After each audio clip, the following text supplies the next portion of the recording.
ব্যায়ামের প্রয়োজনীয়তা মানে আমাদের ব্যায়াম কেন করা উচিত প্রত্যেককে। আদিকালে মানুষ বেশি শরীরের পরিশ্রম করতো, কারণ তোমরা সবাই জানো তারা সকাল হলেই লাঙল বা কোদাল হাতে নিয়ে মাঠে যেত, ঘাম ঝরানো পরিশ্রম করতো, প্রচুর খাটতো। মহিলারাও ঘরে বসে থাকতো না, তারাও চাষে হেল্প করতো।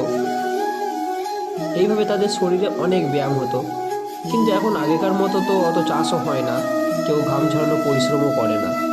আগে বাচ্চারাও দৌড়াদৌড়ি করে খেলা করতো, মহিলারা হাটে বাজারে যেত পায়ে হেঁটে বহু দূরে, তখন তো অত গাড়ি ছিল না তাই।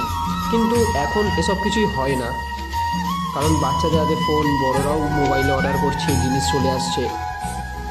এইভাবে মানুষ অনেক কুঁড়ে হয়ে গেছে। আসলে ফোনের যত ব্যবহার বেড়েছে, মানুষ তখন থেকেই কুঁড়েটা শুরু হয়েছে।